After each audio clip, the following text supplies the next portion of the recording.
Hello there, my name's Katie, I'm 30 years old, and today is the anniversary of me getting out of a very toxic relationship. Considering this special occasion, I figured I would come on here and share my story with anyone willing to listen.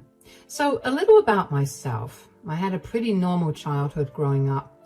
I loved playing outside, reading books and spending time with friends, but when I was 14, I started feeling really tired all the time. My joints ached and I often got strange rashes. My mom took me to the doctor, and after many tests, they told me I had lupus. It was scary because I didn't really understand what it meant at the time. Lupus is an autoimmune disease where my immune system attacks healthy tissue. Living with lupus wasn't easy. I had to take a lot of medications and go to the doctor often. Sometimes I had to stay home from school because I was too sick. I couldn't play sports like I used to, and I had to be careful not to get too tired or stressed.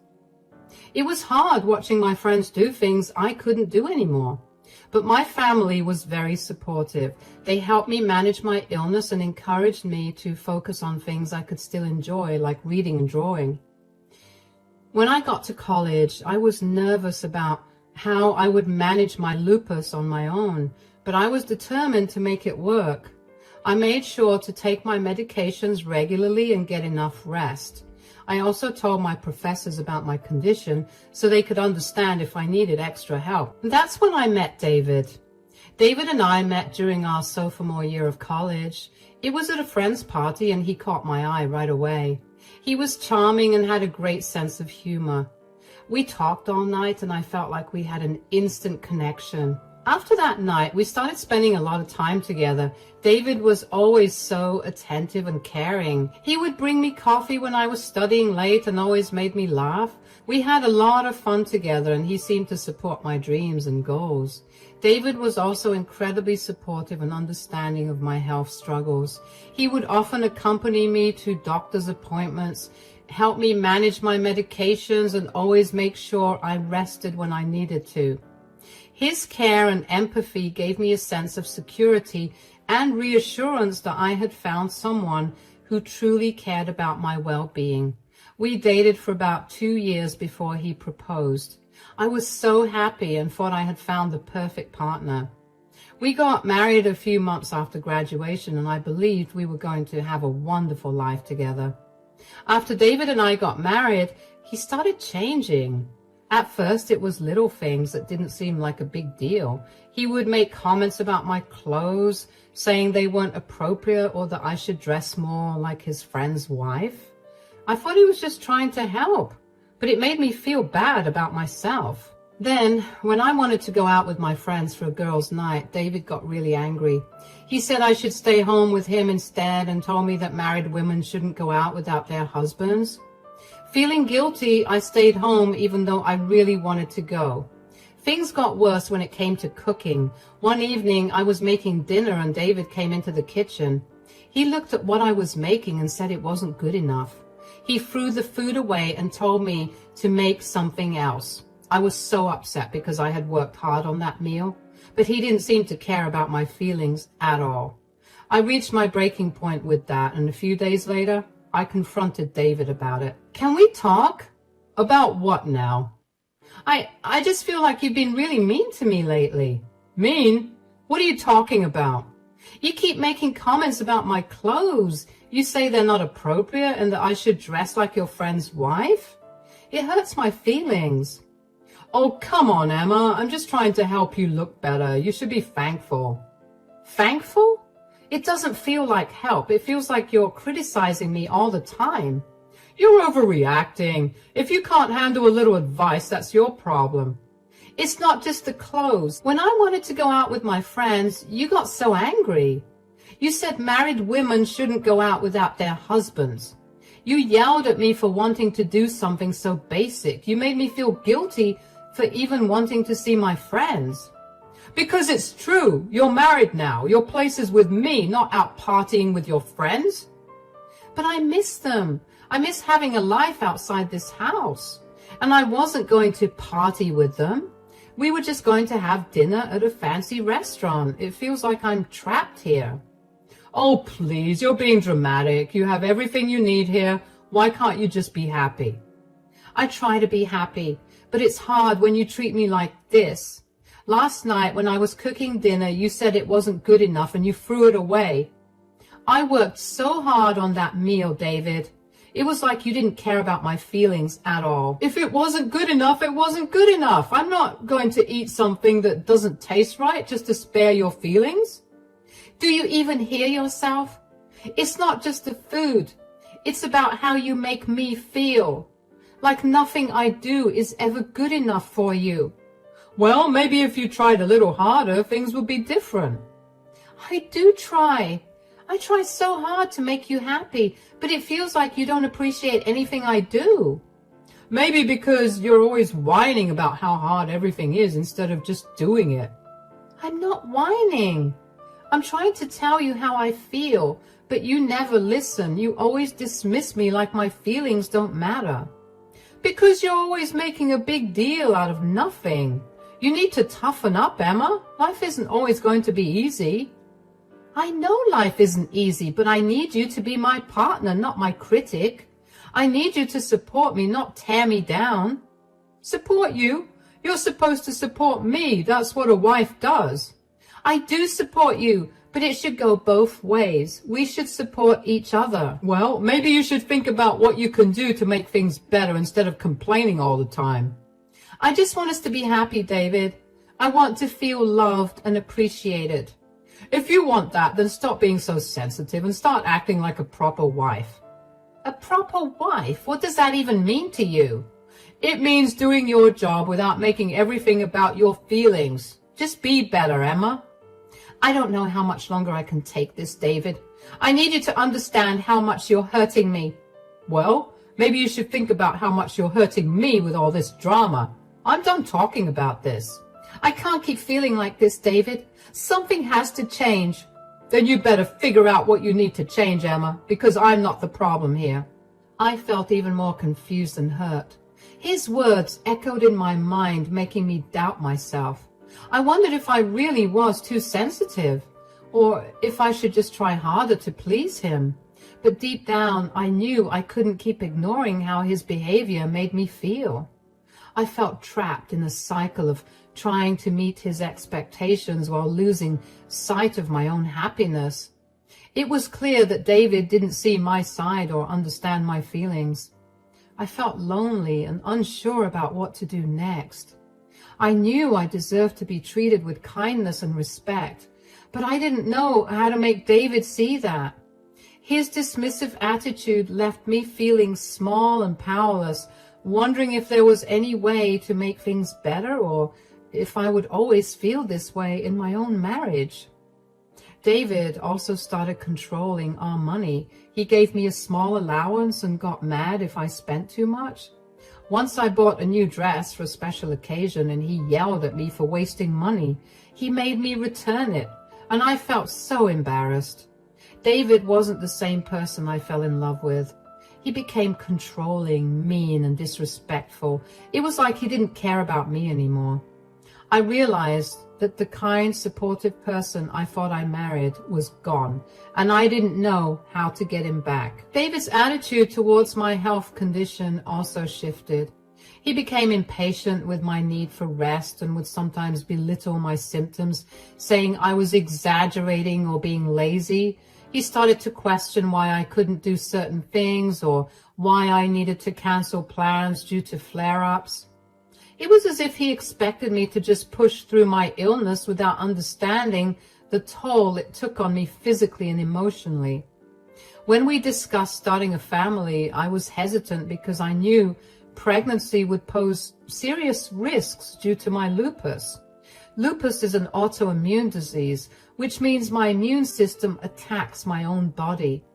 During pregnancy, this could lead to serious problems like kidney damage, high blood pressure, and even harm to the baby. I told David about these risks many times, but he didn't seem to understand or care. David kept pressuring me to get pregnant. We really need to start thinking about having kids. I really don't think we should rush into starting a family. What do you mean? We've been married for a while now. It's time for us to have kids. I know, but you know my health condition. Pregnancy could be really risky for me. Oh, come on, Emma. Lots of women with health issues have babies all the time. You'll be fine. It's not that simple, David. Lupus can cause complications during pregnancy. I could end up seriously ill, and the baby could be at risk too. Stop worrying so much. You're overthinking it. Doctors can handle whatever comes up. It's not just about the doctors. I'm scared, David. I don't want anything to happen to me or the baby. We'll take care of you. I'll take care of you. You'll see. Everything will be fine. I wish it were that easy, to be sure. I need more time to think about this. We don't have time to waste, Emma. We need to start a family now. Can't we wait a little longer, just until I feel more ready? We've already waited too long. I want a family, Emma. I want us to have a baby. I want that too, but I need to be sure it's safe for both of us. Are you saying you don't trust me to take care of you? No, it's not that. I just needed to understand how serious this is for me. Fine, I'll talk to your doctor then. They'll tell you it's safe. It's not just about what the doctor says, it's about how I feel too. You're being unreasonable, Emma. We've talked about this enough. It's time to make a decision. I feel like you're not listening to me, David. This is a big decision. I need you to respect how I feel. I'm listening to you, but you need to stop being so scared all the time. It's not just fear. It's about my health and future. I need you to understand that. Fine, take your time, but don't take too long. We need to start a family soon. I'll try to think about it, but I need you to be patient with me, David. I'll try, but you need to understand how much I want this. I do understand. I just need time to be sure. Okay, but don't take forever. We can't wait that long. I know. I'll think about it. I promise. Eventually, I gave in because I felt like I had no choice. We tried for a whole year before I finally got pregnant. Every month that I didn't get pregnant, David would get really upset with me. He blamed me, saying I wasn't trying hard enough. I felt so much pressure to make him happy, but inside, I was scared and sad. I wanted to give him the family he wanted, but I also worried about my health and what would happen if things went wrong. When I found out I was pregnant, I was terrified. I knew this would be hard, but I hoped David would be supportive like he used to be. Instead, he became even more demanding. He expected me to keep up with all the household cooking and cleaning. Even though I was exhausted and in pain, he would say things like, "You're a woman, this is your job," and "Pregnant women do this all the time." My lupus flared up badly during the pregnancy. I was constantly tired. My joints ached and I had severe swelling. My doctor told me to stay in bed as much as possible to avoid complications. But David didn't care. He would come home from work and get angry if the house wasn't spotless or if dinner wasn't ready. He would say I was being lazy and that I needed to try harder. As my pregnancy progressed, my symptoms got worse. I was bedridden for most of the day. I could barely move without feeling exhausted. David grew angrier with me. He accused me of being lazy and using my illness as an excuse. "Other women manage just fine. Why can't you?"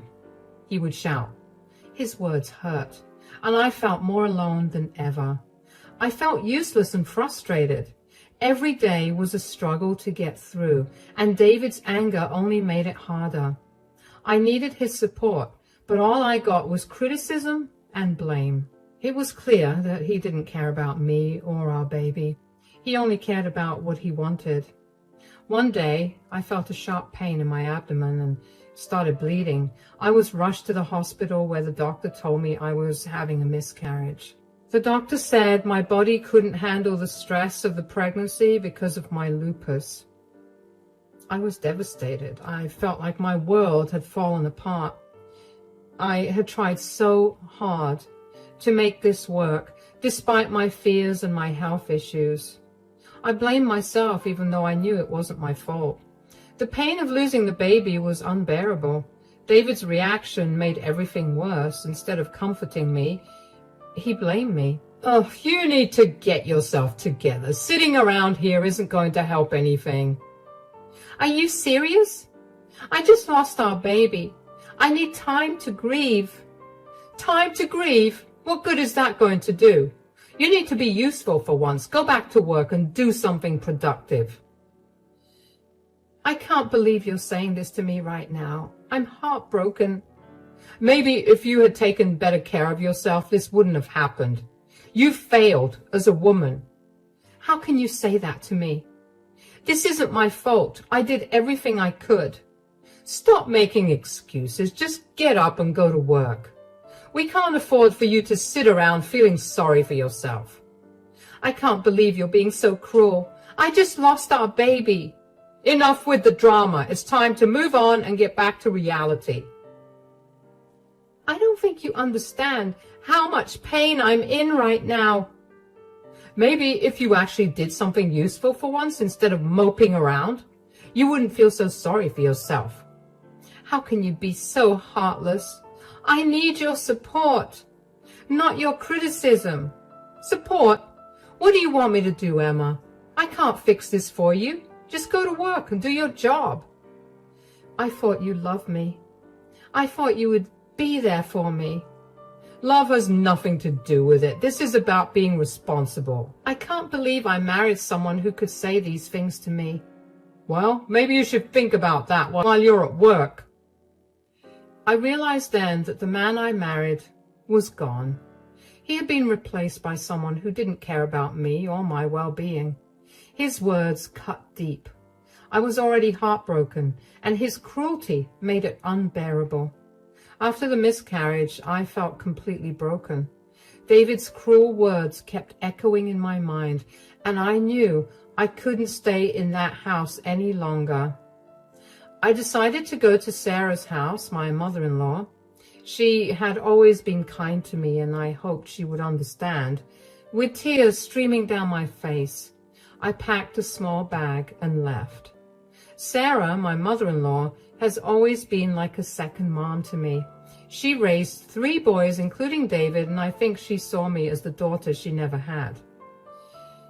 We were really close and spent a lot of time together. Sarah would invite me over for tea, and we'd talk for hours about everything from cooking to books to life.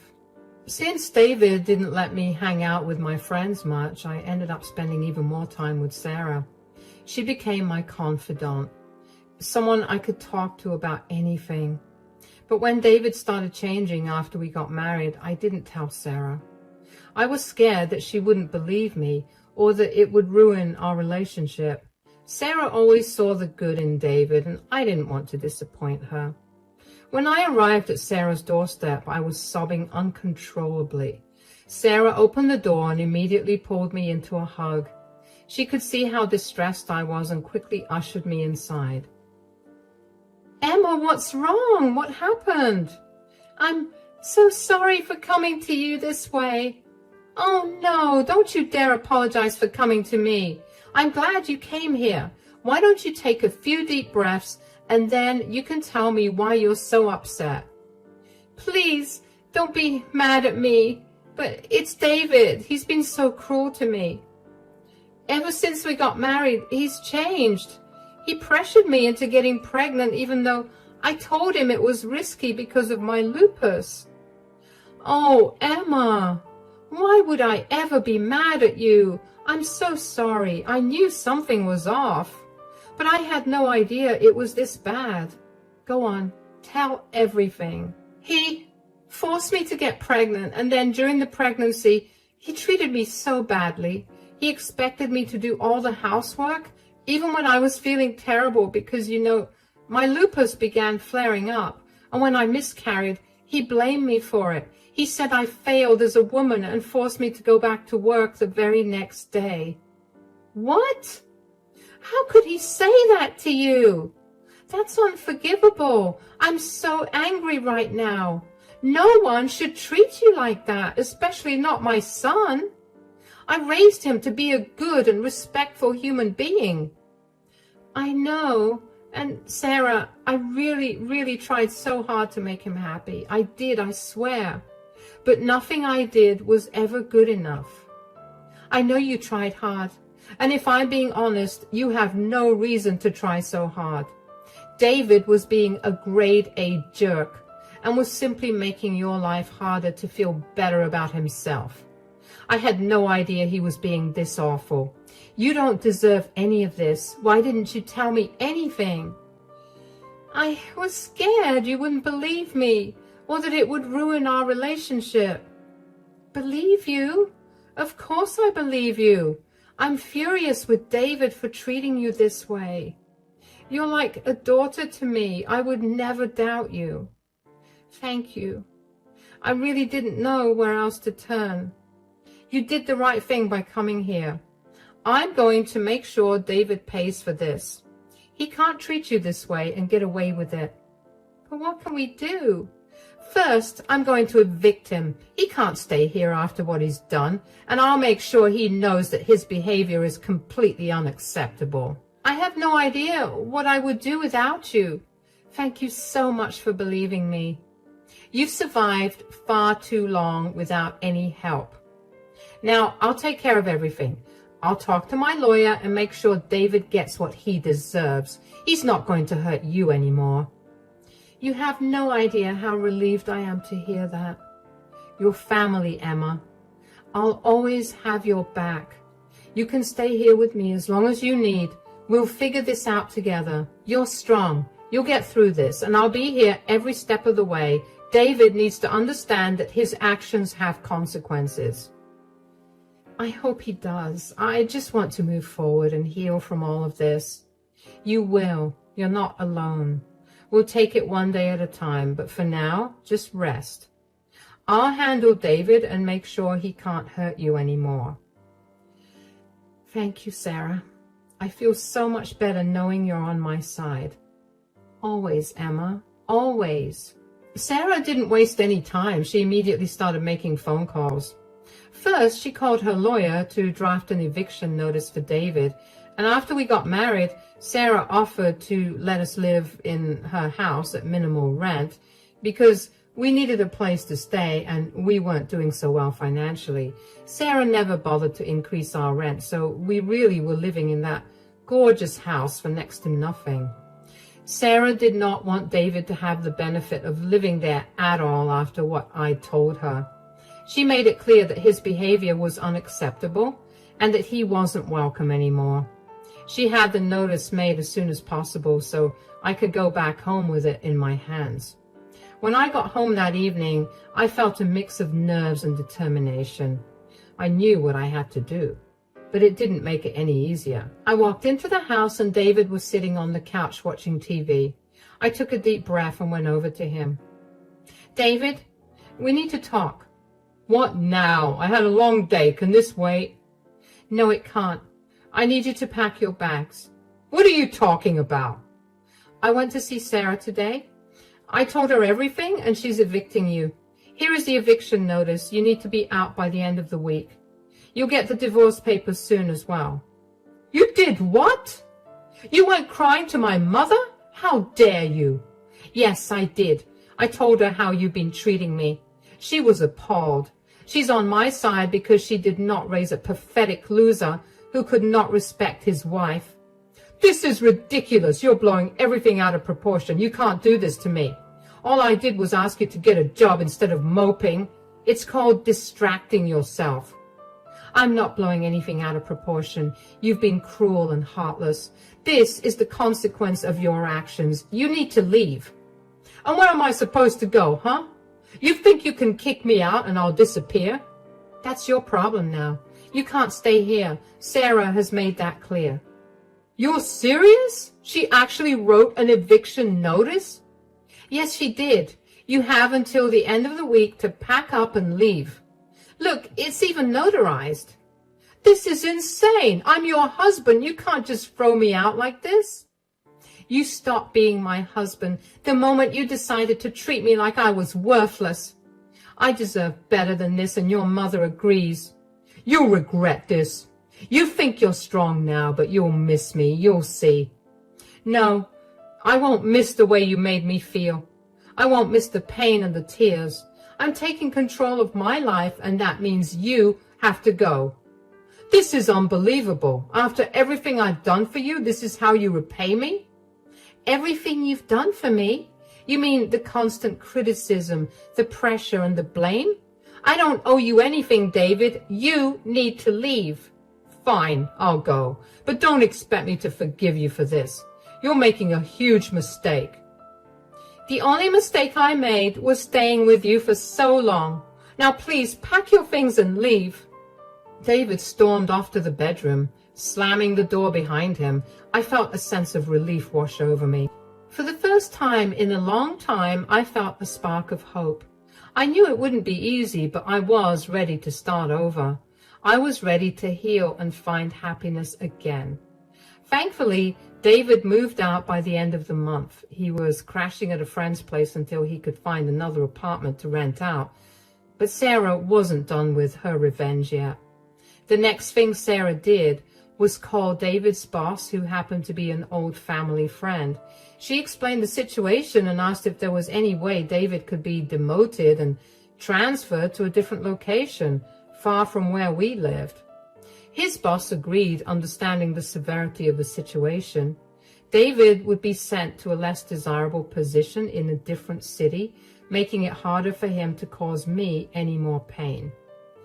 Sarah also arranged for a restraining order, ensuring that David couldn't come near me or contact me. She wanted to make sure I felt safe and protected. I couldn't believe how quickly she took action to help me. Finally, Sarah spoke to some of her friends in the community, asking them to keep an eye on me and support me during this difficult time. She wanted to make sure I had a strong network of people who cared about me. David's life started to fall apart. He was forced to move to a different city for a less desirable job position. It was a huge step down from what he was used to, and he struggled to adapt. Without the support of his mother and me, he realized just how alone he was. His friends turned away after Sarah told them about David's true colors, and he found himself isolated and unhappy. Meanwhile, I began the divorce proceedings. It was a difficult process, but I knew it was the right thing to do. David tried to fight it at first, but with Sarah's support and the restraining order in place, he didn't stand a chance. The court granted me the divorce, and David was left to deal with the aftermath. Losing his marriage, his home, and his job took a heavy toll on him. He was no longer the confident man he once was. Instead, he became bitter and angry. For me, life started to improve. Without David's negativity, I felt a huge weight lifted off my shoulders. I focused on my health, attending regular doctor's appointments and following my treatment plan. Slowly but surely, my lupus symptoms became more manageable. I found new hobbies that made me happy, like painting and gardening. Sarah continued to be a great support, and we grew even closer. I also reconnected with my old friends. They were understanding and supportive, happy to see me doing better. We started having girls' nights again, and I realized how much I had missed out on during my marriage. It felt amazing to laugh and have fun without any fear or guilt. With time, I became stronger and more independent. I learned to live without David's control and negativity. I focused on my career, working hard and finding joy in my accomplishments. Looking back, I realized that I have grown so much from the experience. Losing the baby was the most painful experience of my life. I felt empty and broken. I blamed myself, even though deep down I knew I had done everything I could. The physical pain was bad, but the emotional pain was worse. I faced one of the toughest challenges of my life and came out stronger.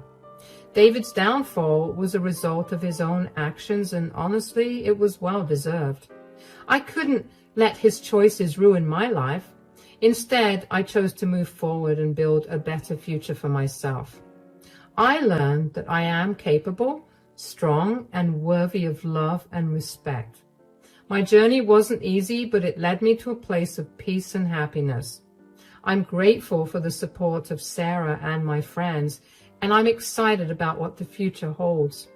I know now that I can handle anything life throws at me, and that gives me hope and confidence